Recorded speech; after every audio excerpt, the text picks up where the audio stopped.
gridiron. Shut your mouth podcasting. Yards, touchdowns. Shut your mouth podcasting. First round draft pick. Believe we got stats, kid. Quarterback sacking. 100-yard dashing. So tap in for the action. Welcome to the Sim Podcast Show. I'm your co-host Eric, and I'm always joined by my co-host Ron. What up, Ron? What's going on? You know what we do? We talk about the National Football League on a weekly basis, including the playoffs. Ron, we just 48 hours removed from the Super Bowl. Your thoughts on this glorious Super Bowl game? Not, the most exciting game, right? It was one-sided. We'll get into it more, but I was there watching it the entire time, kind of shocked at the result, to be honest with you. But at the same time, I don't think we should have been shocked, honestly, when we had talked about like the rosters and stuff like that. I think we should have probably seen something like this coming. Yeah, I think so too. I was thinking like, and we'll get into the game, but I was just like, after two series, I was like, oh, this is gonna not be good. Yeah. Like I already knew. You knew right away, like, oh, yeah, this is not good. Yeah. So in today's show, this is episode 120. We're gonna have NFL news. We're gonna have our Super Bowl review. And really, that's all we have. There's not a lot on the docket. So NFL news, we'll start off with the NFL awards. Josh Allen gets MVP. How do you feel, Ron? Did he deserve it? Do you think it was Lamar? I honestly would have voted for Lamar. I think he should have won it. But Josh had a good year too, and I think throughout especially towards the end of the year, when you looked at like the odds, I think he was the favorite to win it. So I'm not completely, it doesn't bother me. Maybe they could have split the award or something, but he deserved it too. Yeah, I think he did play a good season. I'm just looking at our list that we started. So my prediction was Aaron Rodgers. Is that the first initial prediction? Or? At mid-season, we knew we changed it, but we had no, I'm sorry. Let me just repeat that. I had that as comeback player of the year.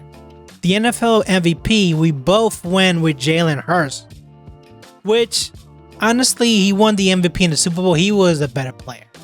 So he didn't get the season MVP, but he got the Super Bowl. So I'm not going to hate on that. Coach of the year, Kevin O'Connell won it. Yeah. Why did you go with Raheem Morris? Why did you think Raheem Morris was sipping on the syrup too much? Listen, I think I had O'Connell as my MVP mid-season last year, and he didn't win the award. So I respect him as a coach for sure. But I was drinking the Kool-Aid for sure on Atlanta. I thought they would be in the playoffs and make it somewhat of a run, and it'd be sufficient enough to get him some votes for Coach of the Year, which that didn't happen. Yeah, I had Jim Harbaugh. He did pretty good. I don't know how many votes he got, but he did all right. Comeback player of the year goes to Joe Burrows. He did play an MVP type season, so I'm not mad at him. I did have Aaron Rodgers as my comeback player of the year. Ron, you had Anthony Richardson. Yeah, that was bad. Horrible pick. Horrible pick. But listen, top 10 pick from the year before. He was out the entire. Well, I think he missed most of the year. Probably played like 3 or 4 games or something like that. I thought he would just be able to improve on what the minimum playing time he had. And that was not the case at all. He has a long way to go to be a starting quarterback in the league. Offensive player of the year goes to Saquon Barkley, which definitely earned. I had CeeDee Lamb, which, listen, of course, it all depends on Dak. So when Dak went down, his options were limited. You had another Atlanta player, Bijan Robinson. What happened? He had a decent year, not enough. No one was really challenging Saquon, to be honest with you, or Derrick Henry had those two were kind of like way out in front. I don't think anyone was really challenging challenging them at all. So, but Bijan had a pretty decent year. I did hit this one though. Rookie Offensive Player of the Year. I went with Jaden Daniels. You went with Caleb Williams, which we all know how that turned out. But yeah, Jaden Daniels, he's a real NFL player. He knows how to ball. Defensive Player of the Year, Patrick Surtain. When was the last time? Was it Woodson the last time they went to a defensive back? I don't even know. I think this goes to show you how like defensively the numbers were down across the board for a lot of the interior defensive linemen, the outside linebackers, pass rushers, or whatever. Yeah, because we both picked linebackers to win this award. You went with Patrick Queen. I went with Micah Parsons, and they didn't win it. So I don't know what to say. Lastly, the Defensive Rookie of the Year, that went to Jared Verse, which he deserved it. He really turned up the heat towards the end of the year. Our picks for defensive, you went with Dallas Turner. I went with Latu. Listen. Yeah, it's a crapshoot. Yeah, it's when it comes to defensive rookie of the year, you really don't know till the very end. So that was that for the NFL awards. The other thing that I want to talk about in the news, Ron, is they actually have Kellen Moore as a Saints coach. First time coach. Is he gonna make the Saints better? Well, I guess that's I don't think they're gonna have a quarterback. That's the problem, right? Like, I don't think your team can ever be better unless you have a quarterback who can be your franchise quarterback. So, I don't know. We'll see. I think it's going to take some time. I think he could be a good coach. But I need to see what that roster looks like, too, at the quarterback position. I don't know if Kamara is still on the contract for next year. I think he might be, but he's up there in age too. So I just need to see what that roster looks like. Yeah, I need to see it. I think he's going to do okay. He's not going to be the, coach of the year type thing. I think the Saints have a lot of work to do. Right. Ron, the halftime show, before we get to that, there were 126 million viewers for this Super Bowl. Those people were just casual fans, right? They weren't like really like, oh, I want to see who the winner is. I would imagine so, right? I would imagine a lot of the viewers probably some of them may have turned the TV off too at some point. I don't know if a lot stuck around for the entire game. What did you think of the commercials? Terrible. I wasn't impressed. None of the commercials impressed me at all. There was one that it looked like a movie, and I was like, wow, this commercial really hits home. And then it was a lone commercial. I was like, they need to stop. They need to just... What do you think about the Brady Snoop Dogg? Yeah. Another dumb commercial. You don't need to tell me there's... What is it? The racism ends because you made a commercial? Yeah. That was a waste of money. Ron, what did you think of the halftime show with Lamar? I loved it. Lamar. I liked it a lot. I thought it was great. Well done. I saw a lot of people online that didn't share that opinion. I think it was like mixed, right? Some people that really loved it, and some people that are like just couldn't understand. I saw some clips on people at the stadium, at the Super Bowl, basically not even paying attention to the halftime show. They were on their phones doing other things. But then I realized those are people. You can only go to Super Bowl if you're extremely rich. Half of those people probably didn't even know who Kendrick Lamar, was, right? So I was surprised that, they knew the lyrics to that. Oh, I guess to the show at the end. I was like, oh, okay. It's probably because their kids sing that song or something like that, right? Not that they know it. It's probably like their kids know that one song and they sing it all the time. It was a well done show. I thought so. And then like all the hidden Easter eggs at the end, I was just like, wow. Yeah, Serena there was like a triple whammy. And then you saw the protester. And then the protester for which I didn't notice like live. Yeah, I didn't know that the TV must have cut off. The cameraman must have cut that out. But hey, hats up to him. He you represent it. It was a good show, and I was having this discussion with one of my coworkers. Like, I don't think we're at like football, sports in general, right? Everyone from different age groups, different races, sex, whatever, watch sports and enjoy sports. So something like the Super Bowl and like halftime show, it's going to be impossible to find the one artist that everyone likes. There's always going to be complaints about like the Super Bowl performance, no matter who's performing, because you might not be into rap, you might not be into country music, you might not just, be into whatever they're putting out there. So it is what it is. I don't think you can ever appease everyone.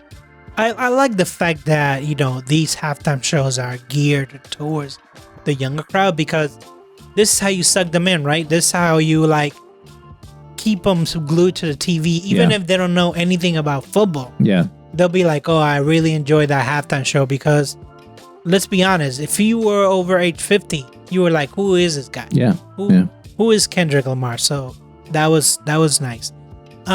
Finally, NFL news. Mahomes the GOAT. Can we stop this now? I know that it brings ratings, and personally, I think that this game cemented the fact that he's not a GOAT. He's a good player, but he's not bad game, one bad Super Bowl. The biggest game. Yeah, but okay, so has Brady won every Super Bowl game? But he's had the ball. He's played well. Not like, I don't know how many interceptions. What, 3?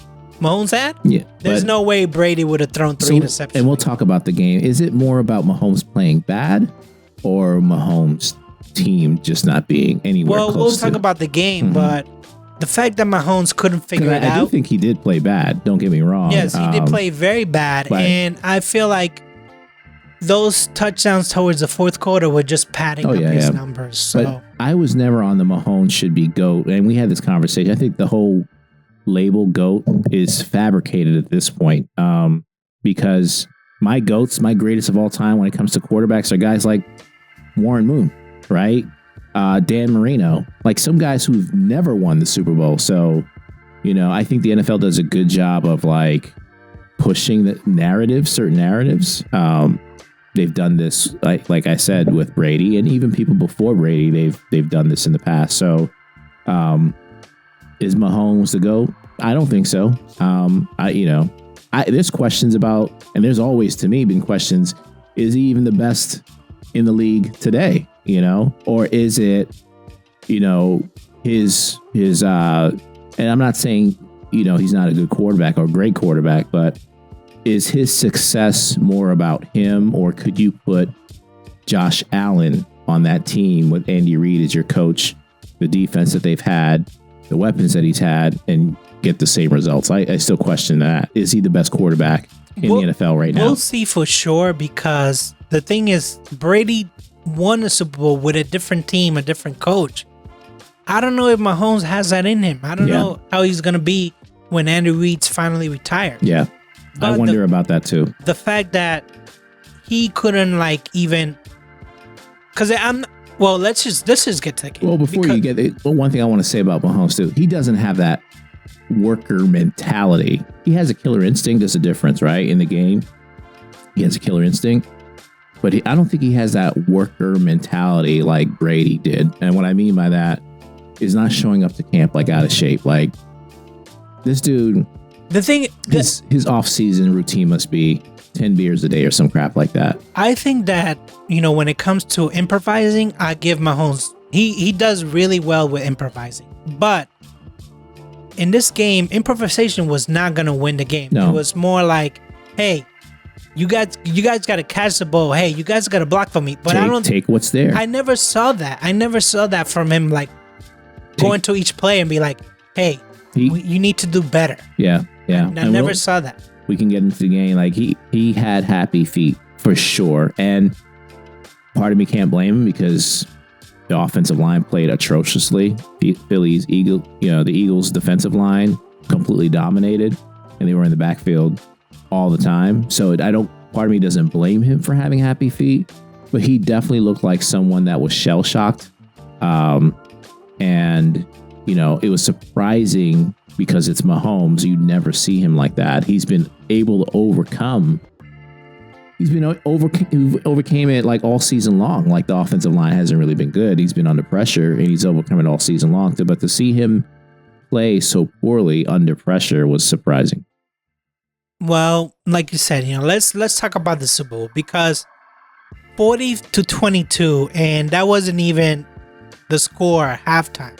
It was something like 24-0. 24-0, 34-0 at one point, I think, in the game. I mean, this was an ass kicking, like belt to ass for sure. I mean, even when he lost against Brady, it wasn't, they were still in the game. Yeah. But, I was just like, wow, like I couldn't believe number one that, like I said before, the first two series, they couldn't do nothing. And then I couldn't believe like all the interceptions, all the like drops, or the fact that his receivers, except for Worthy, couldn't really get any kind of separation. The fact that Travis Kelce was terrible at blocking, at catching. I think he had like 0 catches at the time. Yeah, but I don't think like the throws he got were terrible throws by Mahomes. So I can't necessarily blame him for the output or lack thereof. Listen, the lines for the Eagle, the offensive and defensive line just dominated both sides of the ball. When the Eagles were on offense, they dominated, the line of scrimmage. Yeah, Barkley didn't go off because Kansas City made an effort to stop him from going off. But when Hurst was passing, it seemed like he had all day just to sit back and like choose his targets and make plays. The guys were, for the most part, wide open. He just seemed like there was no pressure at all. At any time there was a little bit of pressure, he took off. Hurst took off. 11 carries, 72 yards, and a touchdown. And it was like wide open lanes, whereas Mahomes couldn't do that. There were no spaces, no areas, no lanes for Mahomes to kind of like take off and make a play and extend the drive. And they got off to like a horrible start, like you said. Yeah, and I'm gonna give credit to the Kansas City Chiefs defense, because they were like, we're gonna stop Saquon Barkley, and they did. They really stopped the run. 57 yards. They were doing their part, but because the offense looked so bad, turned the ball over so many times, gave Eagles short fields in some cases. They had no chance. It takes a full team, all three phases, right, to win a game. Super Bowl especially, you gotta, all defense, sides gotta show up. They gotta show up. And let's be honest, we both picked a low scoring game because we were like, oh, the Chiefs do this all the time. They keep the score close so they can pull it off at the end. But then I started to look at the Chiefs, like what they did in the regular season. And there wasn't, except for the Bills, there was no playoff teams that I could see in their whole regular season. The Bills and maybe Denver. Chargers in Denver, but they were like first round goodbye. So they weren't really like Philadelphia Eagles type of team. No. So I was like, Eagles, arguably, were the best team all season. I think Detroit you could have made a case for them until they had all those injuries, but Eagles for the most part dominated the season. Even though like there were all this news about Hurts not playing well, or their passing game not being where it's supposed to, and all this crap, he still couldn't beat the Eagles. They're 14-3 at the end of the year. And I stand corrected, because when last episode I said, oh, the Chiefs, they got cap space, they're just gonna figure it out. No, I was incorrect. They're in the bottom 5 of cap space, so they have no cap space. I don't even know if they can do this again, because like we were talking about, like, oh, they cheap out on wide receivers and they always win. I don't think they can do that anymore, because we know that Denver is better, the Chargers are better, and the Raiders just got Pete Carroll, so they're gonna be some kind of improvement. So is this the end? Is this the end? Well, it's funny. We just had this conversation last week too about like what's more likely to happen, like the Chiefs getting to 7, or the the Patriots or Steelers getting to 7. What's going to happen first? And we both said, hey, Reed's coming back. We know that for sure next year. There was a good chance of them winning this Super Bowl.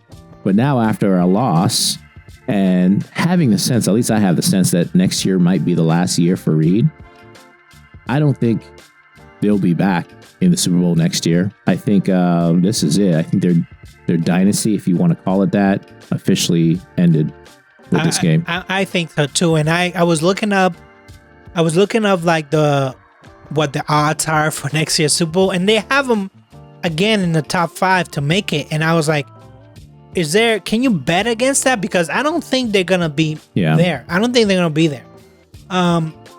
So let's talk about the Eagles, because Vic Fangio had the defense really playing well. Yeah.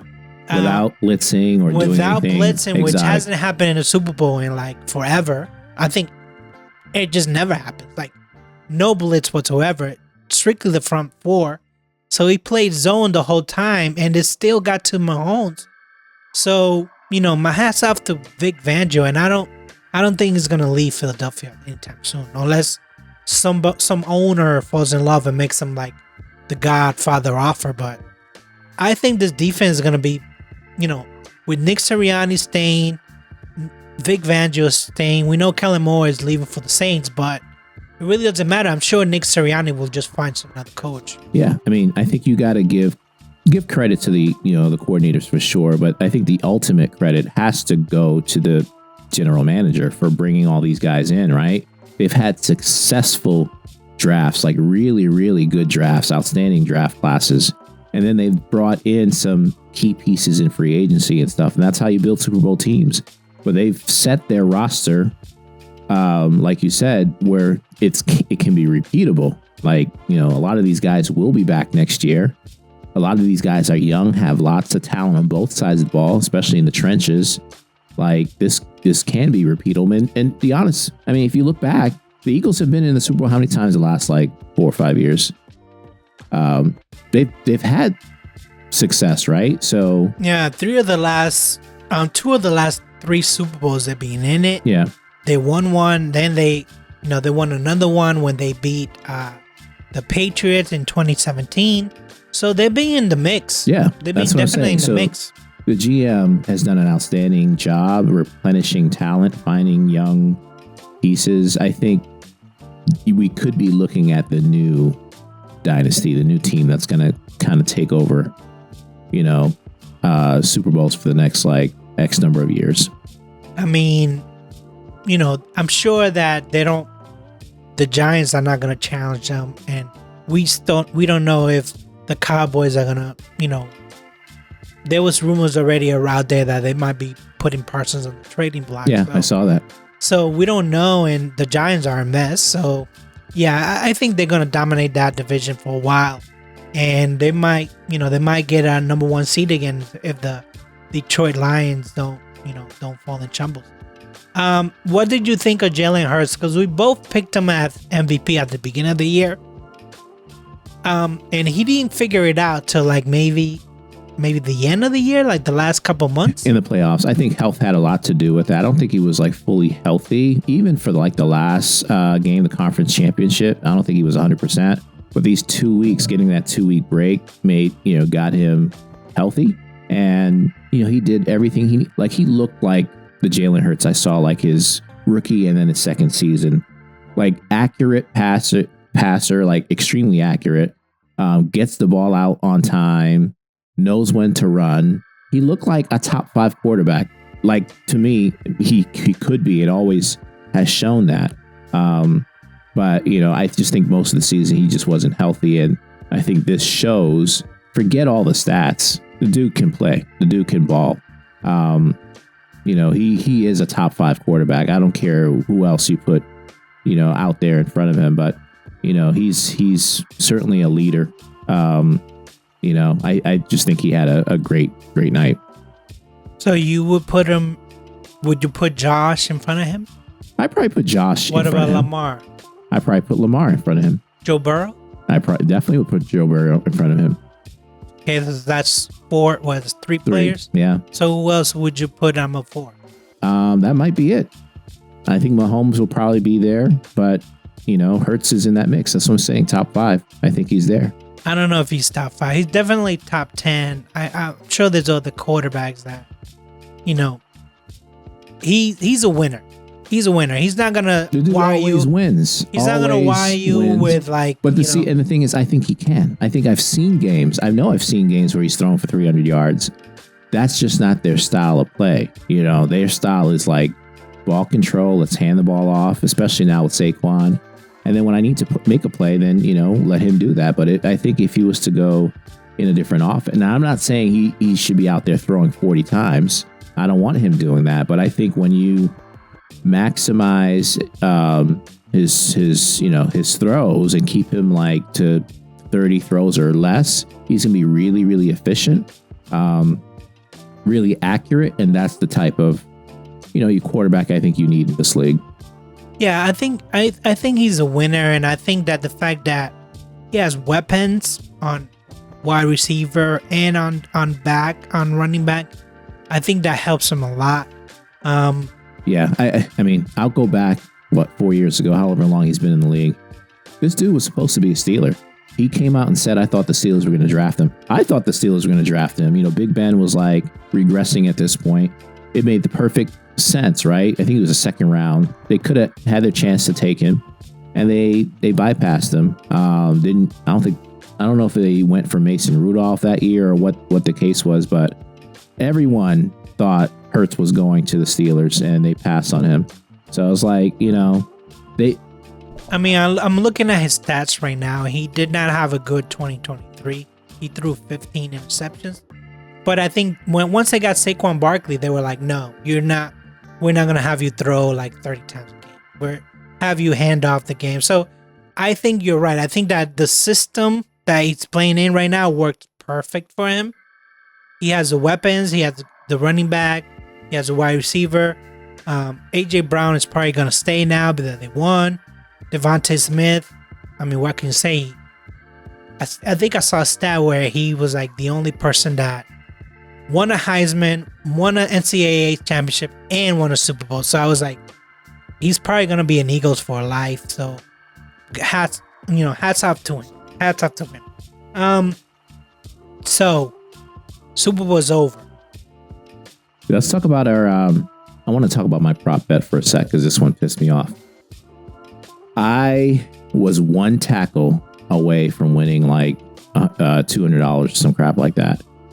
So my prop bet, and we spoke about this last week, Elliott getting 1.5 field goals. I think he ended up with like 3 or 4 field goals. He scored a lot of points.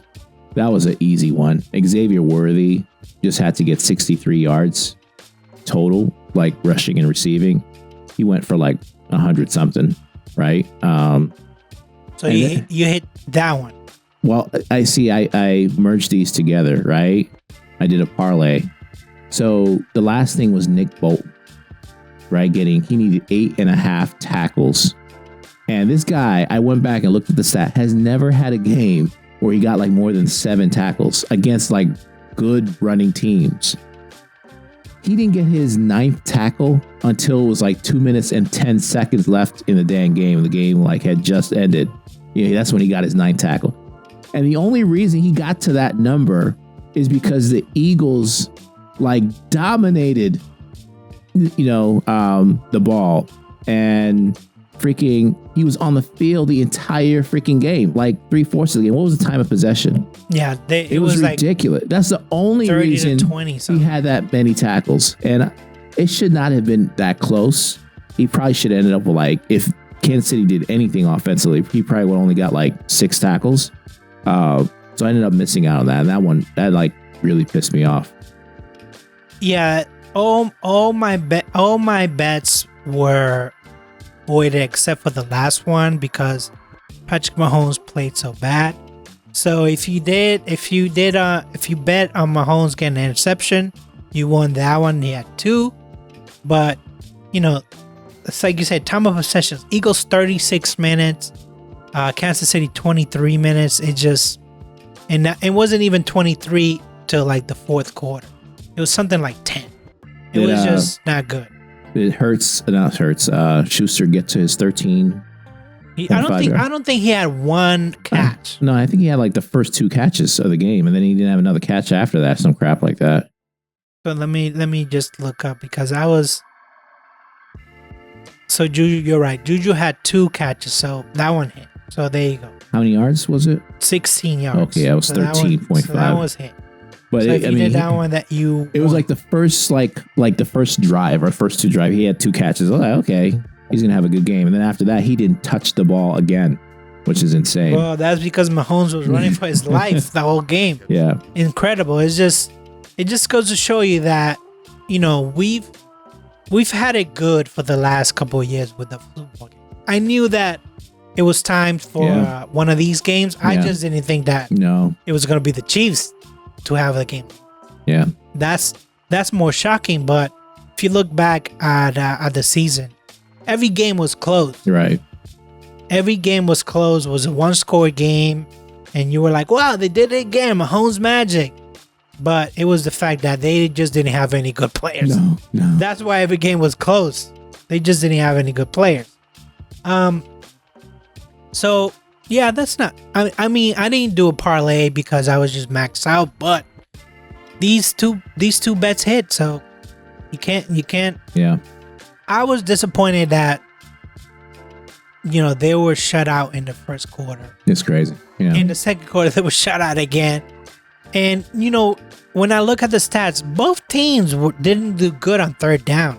I think the Eagles were 3 for 11. Both defensive played really well. It's, you know, you can't tell that from the score, but they really played well. It's just like, you know, Kansas City's offense was so terrible. Yeah, you had the pick 6. You know, so it is what it is. But the defensive players and the defensive teams both played well. So who are your winners out of coming out this game? Winners. I mean, Jalen Hurts for sure. You know, I would probably say Nick Sirianni. He's going to get an extension. For sure. You know, Kellen Moore, he got a job. He got a job for real. And hey, even Kansas City defensive coach, like I know they gave up 40-some points, but I thought he called a great game. You know, and then yeah, some play they gave up like the bomb or whatever. There were some stupid penalties too that some of their players took, but you know, I thought he called a really good game. You already know who I thought was a winner in this game. Tom Brady. Not only was he present when Mahomes shit the bed, but he was there sporting a $600K watch. I saw that, yeah. When he was commentating, he wasn't like making fun of Mahomes, but he was just saying, hey, you got a bad line, that's what's going to happen. Hey, your receivers are not catching the ball, that could happen. He didn't go all out and say, look at you, Mahomes. All this compares to me. But you know what? He did. I mean, he wasn't Tony, but he did pretty good. He Tony Romo, but he did pretty good. Yeah, I agree. All those people are the winners. And even, let's be honest, even the Kansas City Chiefs, at least their defense was semi. Yeah. Can say they played well, but you know who was not a winner? Taylor Swift. Well, you know who's not a winner? Drake. Those two people are. Yes. Not only was Taylor Swift visibly upset, but I'm sure Drake just turned off the TV and was like, I don't need to see this. I don't need to see anymore. Not at all. Yeah, so those two people lost big time. They weren't even playing in the game. They just lost for the culture. So I know this is really early. Who do you pick for Super Bowl next year, to be in Super Bowl next year? I'm going to tell you for sure. Well, I don't want to say for sure, but I have a strong feeling Philly will be back there. I think Detroit, if they can stay healthy, they have a good chance of being there too. So those are the two teams for sure in the NFC. And then out of the AFC, you think the Bills will figure it out? You think Baltimore will figure it out? That's what I'm wondering. Like, will these two teams ever figure it out? Stop getting in their own way? I don't know. That's the part that gives me heartburn. And that's why Kansas City will probably end up there again, even though they don't deserve to be there. But, you know, I don't know. I don't know who's going to be there. Yeah, because I saw a stat that, 15-win teams always, they always make it to the Super Bowl, but it's not guaranteed they win. So this team lost. I think the Patriots one time lost. Someone else, the Carolina, when they had Cam Newton, lost. So you can win 15 games and make it to the Super Bowl because you're probably going to get the number 1 seed, but doesn't guarantee that you're the best team. Yeah. Who do you think will make it to the Super Bowl next year? I like Baltimore to make it, figure it out, because they still have Finally Lamar, get over the hump. And I've given up on Buffalo. I just feel like I gave up on Buffalo last year. I thought remember we were talking about, like, I was like, this coach should be fired by now. Like, how many chances is he going to get? But now I think you can say the same thing about Harbaugh, to be honest with you. It's like you're getting there, which is great, but you're not getting over the hump. And at what point do owners say enough's enough? We see what the Steelers are doing. Being one and done apparently is sufficient for them to keep renewing Tomlin's contract. So, maybe the Bills coach, Harbaugh, maybe they are not going anywhere. Yeah, I don't think, unless you make a drastic change. But, look at the Eagles. They basically played all their playoffs games at home because of Detroit losing. So, having home field advantage it's so important. It's so important. But I'm thinking going back to coaching, Eagles, didn't they fired their coach that won the Super Bowl? They weren't scared to move on from what's his face? The Peterson. Mm-hmm. Yeah. He had a bad season. I think he had 2 bad seasons after winning. Yeah. And then they just got rid of him. They were like, that's how the NFL used to be. That's what happened to Andy Reid. Yeah. And Andy Reid used to take the Eagles to the NFC Championship. Right. It was every year. Yeah. And they got rid of him. Yeah. And they were like, no, we need somebody to win. Certain coaches are just like, the owners aren't going to move on, apparently. No, and not to compare American football to international football, but they go through managers water. They don't play around. They don't play around there. Even if they have even mid-season changes, they're like, no, you're not going to do it. Yep. So I wish the NFL was like that, but and then don't recycle coaches too. That's what I was about to say. It's like, but what happens is, like, if they fire people, it's it's hard to just replace that person because they know that you're gonna have to replace the whole entire staff. That's the problem, yeah. And it's just, let's just wait. If we're having a bad season, let's just finish the season. Yeah. Unless you're Carolina, you're just fired left to right. So this is episode 120, Ron. The next episode, which will be the start of the new season for us, we'll do what? We'll do a pre-draft and a post-draft. In that pre-draft, we'll talk about free agents, which doesn't really open. It opens in March, right? Yeah, so I'm looking at the calendar right now. So just to throw out some dates, we got the combine coming up in a couple weeks. That's the February 24th. And then you got free agency starting on the 12th. It looks like that's when the new year begins. And then the free agency can take you, major changes going to happen. The major players will be the first couple of days, but that'll, be extended through April. And then the draft is not until April 24th through the 26th. So I don't know when you want to meet before the draft. You think? Yeah, we'll probably meet before the draft and do a show.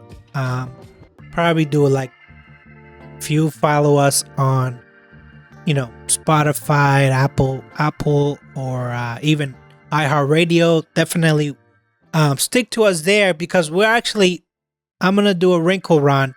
We're gonna do a show when they release the schedule. It's gonna be a live show. We're gonna figure it out. We'll do a Zoom. We'll just go live. No editing, no nothing. Well, when do they do that though?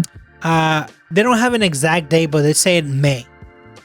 They say May, so we'll do a live show on May when they release the schedule. They usually do it on a Thursday at 4:00. So we'll just, we'll make sure that we leave work early. We're just there. 4:00, we're We need right to let there. it, the earlier the better, because I need my tickets to Ireland, because that's where the Steelers are playing, and I'm going to figure out how to get there. Ireland is nice. It's a nice view, nice food, I guess. I don't know. What's the Ireland popular? Just drinking pints? I don't know. Yeah, so we'll do that, and then I think OTAs in July, and we'll get ready by then. So the season's over, Ron. Yeah. The season's over, but technically it's not over for now. They start new season. When do they franchise players? Right. They have to designate franchise. Let's see. You have to. I just saw it here not too long ago. Yeah, because I know that they have to franchise tag players before free agency. Yeah, it's before free agency. I just had the date. Now I can't find it. Here it is, February 18th. That's next week. Next week. Yeah. Yep, at 4 p.m. New York time. Clubs may designate franchise or transition players. Yeah. So, yeah, this is, if you follow the sport all year round, that's the next step. Franchise tag players. And I'm sure. So it looks like February 18th is the begin date. The end date to franchise players is March 4th. So they can start the franchise process like on the 18th of February, but they technically have until March 4th to designate the franchise or transition players. So who's going to be the Sean GM of this year? The Giants GM that's going to make a mistake. Yeah. And just let a player walk. Let a player walk. There's some good players that don't have contracts, right? Yeah. T. Higgins is one of them, but Burrow is saying he wants the three of them to basically be together, for their careers. Which it probably can't afford to do. No, they can't. They got someone has to get cut somewhere. So yeah. So, but I mean, that makes sense if they can't afford all three, because then you're like, okay, fine, we can afford two. I don't think that is what the Giants' issue was last year. Because how can you? It was a mess from day one. They should have never. Number one, they should have never broadcast it on that, Hard Knocks. And number two, Saquon Barkley, just let him go. The dude just turned 28 on Sunday. Just let him go. Terrible. All right, so Ron, what do you got to say to the people out there? Season 4 is basically on the books. What do you got to say? Listen, stick with us. It's going to be a long off season. We'll do a couple shows like Sarek just talked about. It's been a great season. Obviously we hoped our teams, Pittsburgh, New England, would have done better, gotten further. But, I think, at least for the Patriots, I can say the future is bright. You got a whole new coaching staff. You know what your franchise quarterback is. So there's a lot to look forward to next year. Pittsburgh, I have no idea who our quarterback's going to be. There's lots of unanswered questions. It's not going to be Aaron Rodgers? It better not be Aaron Rodgers. I highly doubt it. But we'll see what happens, throughout the offseason. So stick with us, and, we'll look to have a brand new season again next year and start this whole thing all over again. Yes, start it all over again. Thank you guys for listening. I know you guys stuck around, even though some of you are not Patriots fans, some of you are not Steelers fans, but you still listen to us, so we appreciate it. But it's over, even though the Super Bowl was not all that. Hopefully you enjoyed the halftime show, unless you were over 15. You were like, who is Kendrick Lamar? I don't know who that guy is. But everything else was, I had expectations at the beginning of the season that the Patriots were not going to be bad, and that's what it turned out to be. Next season, hope is eternal. Yeah. So I am very excited. Of course, I won this thing right here, so I am quadruple excited because next season, Ron, you want to put your name on there? Might as well. You I can don't put think it so. right now. I don't think so. I don't think so. So I don't have anything else. just go Patriots. Let's turn it around. Go Drake May. Do something impressive, which you have done already, but sky's the limit. Let's go. We can do this. You can do this, Drake May. Please don't get injured. I'm saying to guys, there's no wood around here, but please don't get injured. Yeah, I don't. This was a very entertaining season, to say the least. Yeah. On to basketball. On to baseball. Maybe not so much baseball. Yeah, I'm already out on baseball. It hasn't even started. I'm already out. Yeah, but on to basketball. So let's basketball till all the way till June. If you want to listen to basketball breakdown, I do have another podcast, Chasing C Notes, where Ron occasionally visits us when the playoffs start. So, but if you want to listen to that, just same thing, just look for us. Other than that, what are you gonna say, Ron? Peace. All right, that's it, guys. That's the end of the show. Thanks so much for all your support and listening today. If you got any questions, comments, feedback, feel free to email us at simsportsmedia@gmail.com. That's SYMSPORTSMEDIA@gmail.com. Peace.